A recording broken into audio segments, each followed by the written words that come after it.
Once upon a time, in a small village nestled right at the edge of a dark forest, lived a boy named Leno. He was clever, quick with his words, and had a smile that could charm anyone, at least for a little while. But Leno had one great flaw: he loved to lie. It wasn't that he needed to. He had a loving family, plenty of food, and friends who once trusted him.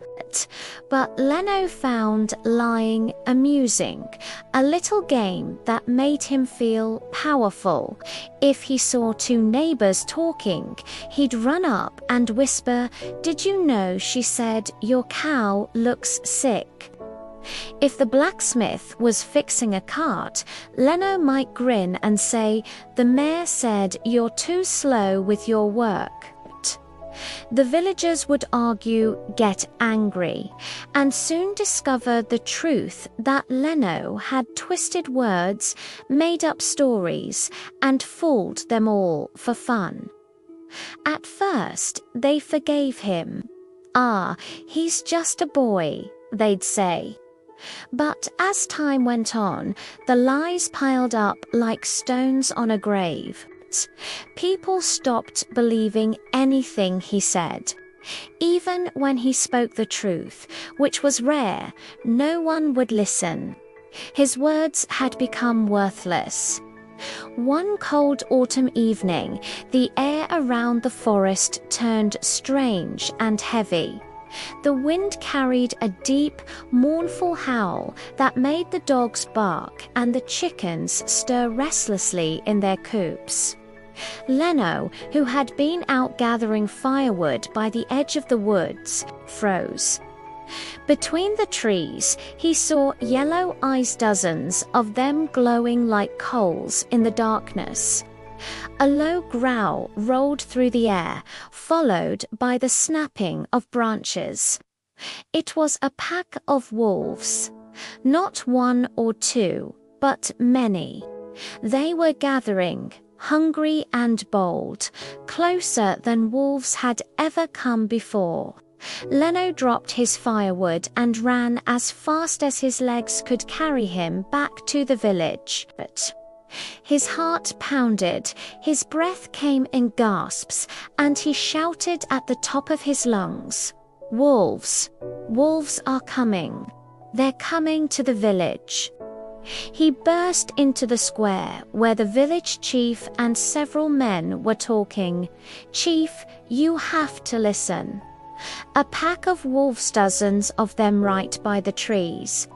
They're coming here." The chief frowned, his weathered face full of doubt. "Leno, not again," he sighed. "You said last week that a bear attacked the mill. It wasn't true. The week before, you claimed the river was flooding, and it wasn't. Do you think we've forgotten? But this time, it's real," Leno cried. "Please, you have to believe me." The villagers laughed bitterly. "Oh, Leno, you never change," one sneered. "Go tell your stories somewhere else," another shouted. "The wolves you speak of must be made of smoke, just like your other tales." Tears filled Leno's eyes, but no one listened. They turned their backs on him, dismissing his frantic pleas as just another one of his games. The boy stood alone, his warning lost to a history of deceit. As the moon rose high in the sky, the howls came closer. The dogs barked wildly, their chains rattling, and soon the air was filled with shrieks and growls. The wolves were reland. They were already in the village. They came in a grey blur, leaping over fences, tearing through pens, attacking livestock, and even people who tried to fight them off.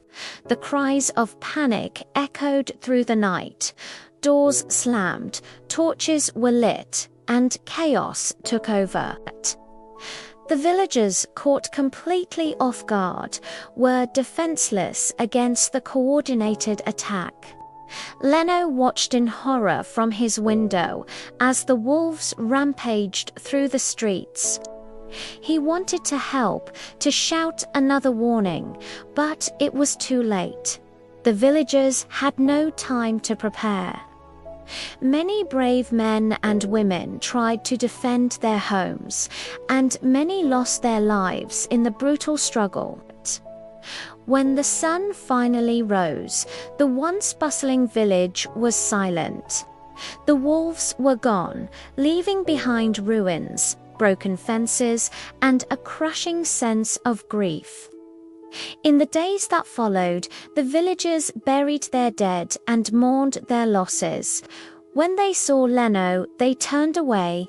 Some whispered, "If only we had believed him."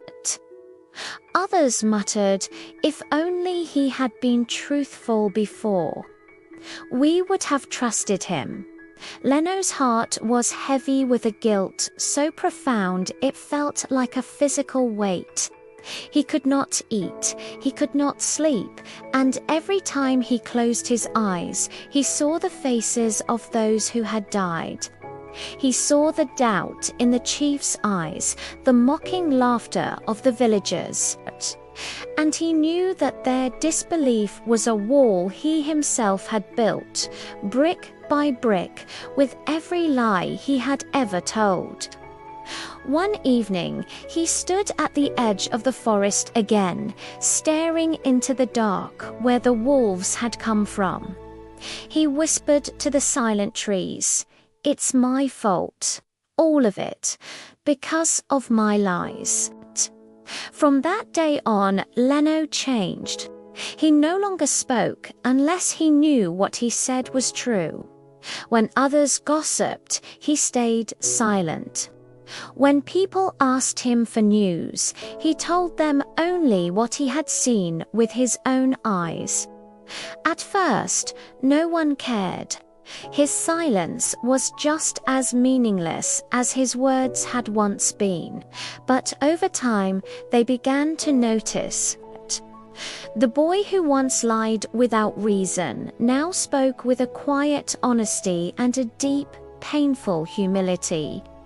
Years passed, and Leno grew into a man thoughtful and wise. People began to trust him again, little by little.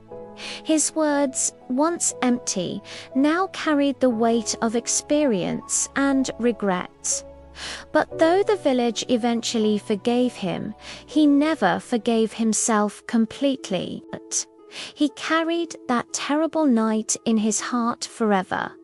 A constant reminder that trust, once broken, is harder to rebuild than any house or wall. The moral of this story is a powerful one.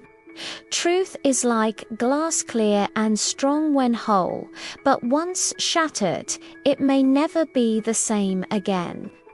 Leno learned that words have power and that a single lie can echo longer than a lifetime of truth. It reminds us that our credibility is our most valuable asset. Once lost, the price to regain it can be devastatingly high. Thank you for watching.